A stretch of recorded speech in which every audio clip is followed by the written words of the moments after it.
Hello friends, Manoj Kumar ji के JS study केंद्र के यूट्यूब चैनल में फिर से स्वागत है। हम लोग घटना चक्र का बायोलॉजी को देख रहे हैं। घटना चक्र बायोलॉजी में आज देखेंगे जैव विकास।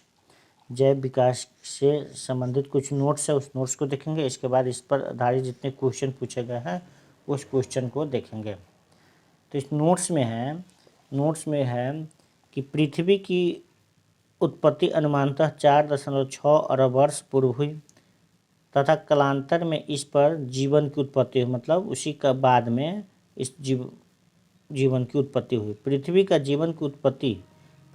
जीवन की उत्पत्ति के संदर्भ में कई वैज्ञानिकों द्वारा विभिन्न सिद्धांत या परिकल्पना प्रस्तुत किए गए हैं, जिसमें रासायनिक उद्विकास के फलस्वरूप जीवन की उत्पत्ति हुई सबसे आधुनिक है। इससे संबंधित विस्तृत और सर्वमान्य परिकल्पना रूसी जीव रसायन शास्त्री A.I. ओपेरिन ने भौतिकवाद या पदार्थवाद के नाम से प्रस्तुत किया, जो उसकी पुस्तक जीवन की उत्पत्ति ने ओरिजिन ऑफ लाइफ में छपी थी।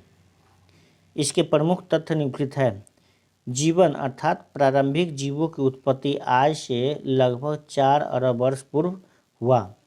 आदि सागर के जल में न्यूक्लियोप्रोटीन्स के वायरस जैसे कणों के रूप में हुई, जो परपोषी यानी हेटेरोट्रोपिक एवं अवायवीय मतलब एनारोबिक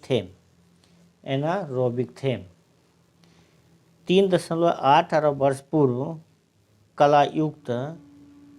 कलायुक्त प्रोकैरियोटिक कोशिका रूपी आदि जीव बने, जिनमें पहले परपोषण बाद में स्वपोषण प्रारंभ हुआ। स्वपोषी आदि जीव वर्तमान में नील हरे शैवाल जैसे थे। लगभग 2 अरब वर्ष पूर्व यूकैरियोटिक कोशिकाओं की उत्पत्ति हुई, जिनमें वर्तमान जीव जगत के सारे जीव जीवाणु के अलावा बने। जैव विकास की मौलिक परिकल्पना एवं सिद्धांत। जैव विकास के मौलिक परिकल्पना परिवर्तन के साथ अवतरण अर्थात निम्न कोटि के सरल जीवों से क्रमिक परिवर्तन द्वारा अधिक विकसित एवं जटिल जीवों की उत्पत्ति ही जैव विकास कहलाता मतलब निम्न कोटि के सरल जीवों से क्रमिक परिवर्तन द्वारा अधिक विकसित एवं जटिल जीवों की उत्पत्ति ही जैव विकास कहलाता है। Lamarck, Charles Darwin, Hugo de Vries आदि वैज्ञानिकों ने ठोस प्रमाण के आधार पर जैव विकास की विस्तृत व्याख्याएं प्रस्तुत कर अपने सिद्धांत दिए। इसके बाद लेमार्कवाद क्या है?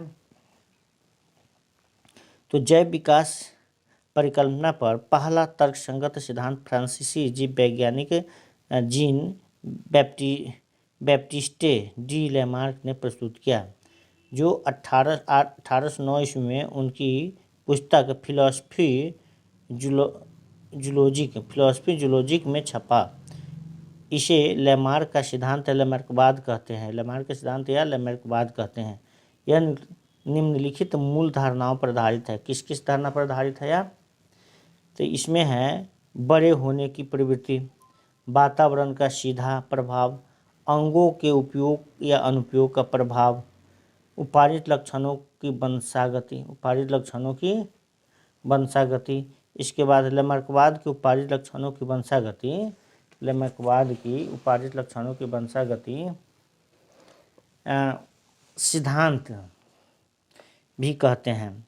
अंगों के उपयोग या अनुपयोग की धारणा के अनुसार अधिक प्रयोग किए जाने वाले अंग सुदृढ़ एवं सुव्यवस्थित हो जाते हैं तथा वे अंग जिनका प्रयोग कम होते हुए निष्क्रिय तथा धीरे धीरे करके लुप्त हो जाते हैं। उदाहरणतः जिराफ की गर्दन का लंबा होना तथा सर्पों के टांगों का अभाव, क्योंकि इसका उपयोग ही नहीं हुआ। इसके बाद है डार्विनवाद क्या है? तो चार्ल्स डार्विन इंग्लैंड के जैव विकासविद थे। इनके द्वारा प्रस्तुत विकासवाद को डार्विनवाद या प्राकृतिक वर्णवाद कहते हैं। इसकी विस्तृत व्याख्या इनकी पुस्तक प्राकृतिक चुनाव द्वारा जातियों की उत्पत्ति जो 1859 ईस्वी में लिखी छपी थी। यह सिद्धांत निम्न तथ्यों पर आधारित है।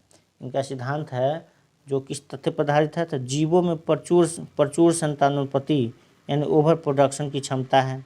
जीवन संघर्ष यानी स्ट्रगल फॉर एग्जिस्टेंस। इसके बाद विभिन्नताएं और उसकी वंशागति। इसके बाद योगतम की अतिजीविता यानी प्राकृतिक चयन का सिद्धांत। उत्परिवर्तनवाद म्यूटेशन थ्योरी किसने दिया, तो जीव विकास के उत्परिवर्तन सिद्धांत हॉलैंड के पादप शास्त्री ह्यूगो डे ब्रिज ने दिया था। किसने दिया? ह्यूगो डे ब्रिज ने दिया। उन्होंने अपना प्रयोग संध्या प्रिमरोज अर्थात आइनोथेरा लैमार्कियाना नामक पौधों पर किया। इसके अनुसार नई जाति की उत्पत्ति एक ही बार में स्पष्ट और स्थायी वंशागत आकस्मिक उत्परिवर्तन के फलस्वरूप होते हैं। जाति का पहला सदस्य जिसमें उत्परिवर्तन लक्षण दिखाई देते हैं उत्परिवर्ती कहलाता है। जाति के विभिन्न सदस्यों में भिन्न भिन्न प्रकार के उत्परिवर्तन हो सकते हैं। इसके बाद है महत्वपूर्ण तथ्य क्या है, तो आर्क्योप्टेरिक्स क्या है, तो जुरैसिक युग का एक सर्वपुरातन पक्षी था जिसके जीवाश्म लगभग 15 करोड़ वर्ष पुरानी जुरैसिक चट्टानों से मिले हैं। यह सरीसृप तथा पक्षियों के बीच का संयोग करीब था, जिसमें सरीसृप की भांति लंबी पूंछ, चोंच में दांत तथा अग्रपाद की अंगुलियों पर पंजे, जिसके बावजूद यह पक्षी था क्योंकि इसके अग्रपाद उड़ने के लिए पंखों में रूपांतरित हो चुके थे। यूग्लिना को पादप एवं जंतु वर्ग के बीच के कड़ी माना जाता है। यूग्लिना को क्या जाता है, पादप और जंतु के बीच के योजक कड़ी के रूप में जाना जाता है। इसके बाद है न्यूपाइलिना क्या है, न्यूपाइलिना एनिलिडा और मोलस्का के बीच के संयोजक को क्या कहते हैं, न्यूपाइलिना कहा जाता है। इसके बाद है प्रोटोथीरिया क्या है, प्रोटोथीरिया निम्न कोटि के स्तनियों का उपवर्ग है। इसके अंतर्गत एक्विजना आता है, बतख चूंची आता है, प्लेटिपस आता है, आदि जीव आते हैं। ये सरीसृप तथा स्तनियों के बीच के संयोजक की कड़ी है। इसके बाद आता है डायनासोर विशालकाय सरीसृप थे जो कि मध्यजीवी या मेसोजोइक महाकल्प में थे। मध्यजीवी महाकल्प के तीनों कल्पों जुरैसिक कल्प तथा क्रीटेशियस कल्प में बांटा गया है। इसके मैमथ प्रजाति वर्तमान समय विलुप्त है। यह हाथी की पूर्वज माना जाता है। मैमथ प्रजाति वर्तमान समय में विलुप्त है, यह हाथी के पूर्वज माना जाता है मैमथ। इसके बाद है क्रो-मैग्नॉन मनुष्य को आधुनिक मानव होमो सेपियंस का अंतिम सीधा पूर्वज तथा आधुनिक मानव की एक उपजाति होमो सेपियंस फॉसिलिस मानते हैं। क्रो-मैगन का शरीर गठा हुआ और लगभग 180 सेंटीमीटर यानी 6 फीट लंबा तथा कपाल गुहा 16 क्यूबिक सेमी था। और कुछ क्वेश्चन है, इस पर आधारित कुछ क्वेश्चन है। वर्तमान प्रमाण के अनुसार पृथ्वी पर जीव का उद्गम हुआ लगभग कब हुआ था, तो लगभग यह है 1.5 सैकड़ा, 1000, 10 लाख, 10 लाख करोड़, 10 करोड़ अरब, 2 अरब वर्ष पूर्व क्या हुआ था, पृथ्वी पर जीव का उद्गम हुआ था। वर्तमान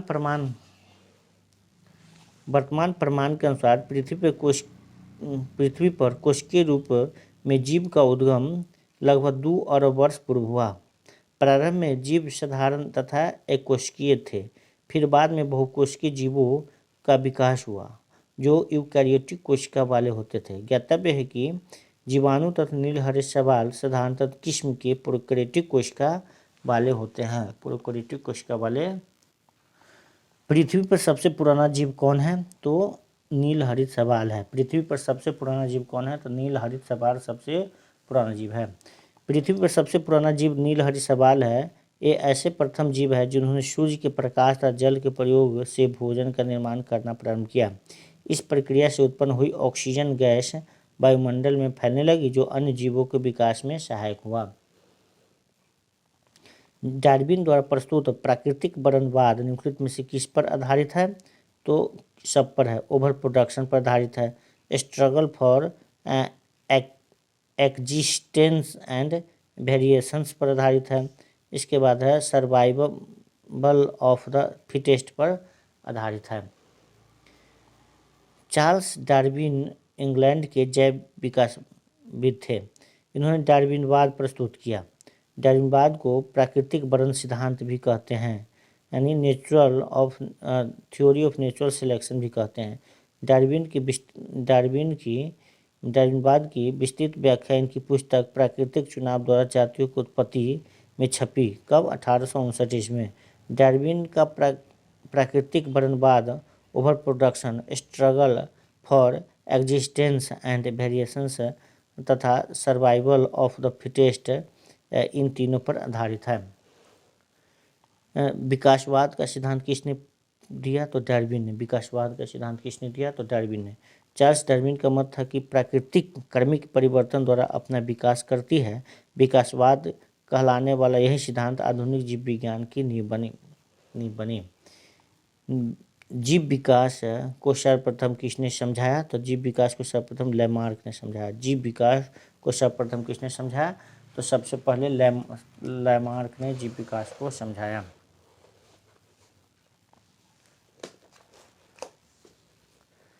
जैव विकास इवोल्यूशन परिकल्पना पर पहला तर्कसंगत सिद्धांत फ्रांसीसी जैव विज्ञान के जीन बैप्टिस्टे डी लैमार्क ने प्रस्तुत किया था, जो 1809 ईस्वी में उनकी पुस्तक फिलॉसफी जूलॉजिक में छपा।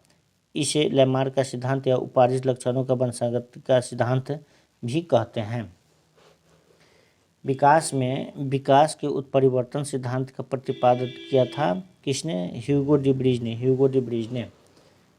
विकास के उत्परिवर्तन सिद्धांत को हॉलैंड के पादप शास्त्री ह्यूगो डी ब्रिज ने दिया था। इसके अनुसार नई जाति की उत्पत्ति अचानक एक ही बार में होने वाली स्पष्ट तथा स्थायी वंशागत बड़ी विभिन्नता उत्परिवर्तन के कारण होती है। जाति का पहला सदस्य जिसमें उत्परिवर्तित लक्षण दिखाई देता है उत्परिवर्तित कहलाता है, जिन्होंने अपना प्रयोग संध्या प्रिमरोज पर किया था। इसके बाद है उत्परिवर्तन का सिद्धांत किसने दिया था? ह्यूगो डी ब्रिज ने दिया था। विकास का सिद्धांत किसने? डार्विन ने दिया था। एक जीन एक एंजाइम की परिकल्पना किसने? बीडल एंड टैटम ने दिया था। और ओपेरॉन अवधारणा किसने दिया? तो जैकब और मोनोड ने दिया। कौन? ओपेरॉन अवधारणा किसने दिया? जैकब और मोनोड ने दिया था। इसके बाद है विकास का मुख्य कारण क्या है? विकास का मुख्य कारक क्या है? तो प्राकृतिक वर्णन है विकास का मुख्य कारण। जैव विकास का मुख्य कारण प्राकृतिक वर्णन है, क्योंकि वह यही विभेदों एवं अन्य हासिल किए हुए जीनों को अगली पीढ़ी में दिशा प्रदान करता है। प्राकृतिक वर्णन या चयन एक ऐसी प्रक्रिया है जिसके कारण जीवों की आबादियों में जीन रूपों तथा एलीली जीनों दोनों की ही आवृत्तियों में महत्वपूर्ण परिवर्तित होते रहते हैं। जैव विकास के संदर्भ में सांपों में अंगों का लोप होने का स्पष्ट किया जाता है अंगों का उपयोग तथा अनुपयोग किए जाने से। फ्रांसीसी जैव वैज्ञानिक लैमार्क के अनुसार परिवर्तन शरीर के उपयोग तथा अनुपयोग के कारण होते हैं। बदलते वातावरण में जीवधारी नई आवश्यकताओं की पूर्ति के लिए अपने कुछ अंगों का अधिक प्रयोग करते हैं, जबकि कुछ अंगों का कम, जिसके कारण अधिक प्रयोग किए जाने वाले अंग सुदृढ़ एवं सुव्यवस्थित हो जाते हैं तथा वे अंग जिसका प्रयोग कम करते हुए निष्क्रिय तथा धीरे धीरे करके लुप्त हो जाते हैं, जिसका उदाहरण हमारे शरीर के अवशेषीय अंग है। लैमार्क ने अंगों का उपयोग के उदाहरण के रूप में सर्पों के टांगों का बताया है, मतलब सर्पों में टांग का अभाव बताया है। भारत का विशाल वन्य बिल्लियों में किसके बारे में कहा जाता है कि वह हाल ही में विलुप्त हो गई है? तो चीता हाल ही में विलुप्त हो गई है। प्रश्नगत में चीता वह अकेला पशु है जो भारत में विलुप्त घोषित किया गया है। भारत में विलुप्त घोषित किया गया किसको? चीता को। आधुनिक मनुष्य का हाल का पूर्वज है, आधुनिक हाल का पूर्वज कौन है? तो क्रो-मैगन मानुष है। क्रो-मैग्नन मानुष है। क्रो-मैग्नन मनुष्य को आधुनिक वैज्ञानिक यानी वर्तमान मानव होमोसेपियंस का अंतिम सीधा पूर्वज तथा आधुनिक मानव की एक उपजाति होमोसेपियंस फॉसिल्स मानते हैं। क्रो-मैगन का शरीर गठा हुआ और शरीर लगभग 166 सेंटीमीटर 6 फुट लंबा था। इसकी कपाल 1600 क्यूबिक सेमी था। आर्क्योप्टेरिक्स क्या है? आर्क्योप्टेरिक्स क्या है? जुरासिक युग का सर्व पुरातन पक्षी। आर्क्योप्टेरिक्स क्या है? आर्क्योप्टेरिक्स क्या है? जुरासिक युग का सर्व पुरातन पक्षी है। इसके बाद है आर्क्योप्टेरिक्स जुरासिक युग का एक सर्व पुरातन पक्षी था जिसके जीवाश्म लगभग 15 करोड़ वर्ष पुरानी जुरासिक चट्टानों से मिले हैं। यह सरीसृप तथा पक्षियों के बीच का संयोजक जंतु था जिसमें सरीसृपों की भांति लंबी पूंछ, चोंच में दांत तथा अग्रपादों के अंगुलियों में पंजे भी थे। फिर भी यह पक्षी था क्योंकि इसके अग्रपाद उड़ने के लिए पंखों में रूपांतरित हो चुके थे। यह जंतु जैव विकास को सिद्ध करता है। यह जंतु क्या करता है? जैव विकास को सिद्ध करता है। आर्क्योप्टेरिक्स किन वर्गों के प्रजातियों के बीच योजक कड़ी है? तो सरीसृप तथा पक्षी के बीच को योजक कड़ी का काम करता है। कौन? आर्क्योप्टेरिक्स। मैमथ पूर्वज है। मैमथ पूर्वज किसका है? तो हाथी का। मैमथ जो पूर्वज हाथी का पूर्वज है। मैमथ प्रजाति वर्तमान समय में विलुप्त है। यह हाथी का पूर्वज माना जाता है। इसके बाद डायनासोर थे। डायनासोर क्या थे? तो मेसोजोइक सरीसृप थे। डायनासोर क्या थे? तो मेसोजोइक सरीसृप थे। डायनासोर विशालकाय सरीसृप थे जो कि मध्यजीवी या मेसोजोइक महाकाव्य में थे। मध्यजीवी महाकाव्य को 3 कल्पों ट्रायसिक कल्प 3.8 करोड़ वर्ष, जुरासिक कल्प 5.7 करोड़ वर्ष एवं क्रिटेशियस कल्प जो 7 करोड़ वर्ष में है बांटा गया है। क्रिटेशियस में डायनासोर पुष्पीय पादप और स्तनियों का विकास हो रहा था, किंतु अंतिम चरण में उत्तरी महाद्वीपों में जुड़ने गोंडवाना महाद्वीप के पृथक होने तथा पृथ्वी पर उल्कापिंडों के गिरने से डायनासोर सहित लगभग 76% जातियों की व्यापक विलुप्ति हो गया, मतलब विलुप्त हो गया। डायनासोर रहे किस काल में? तो मेसोजोइक युग में डायनासोर रहे। इसके बाद है जीवों के विकास के संदर्भ में से कौन सा अनुक्रम सही है? तो कौन है? सैलामेंडर, अजगर और तब कंगारू। यानी दिए गए विकल्प में सैलामेंडर का विकास काल सबसे पहले लगभग 360 मिलियन वर्ष पूर्व हुआ तथा कंगारू का सबसे बाद में लगभग 145 मिलियन वर्ष पूर्व हुआ।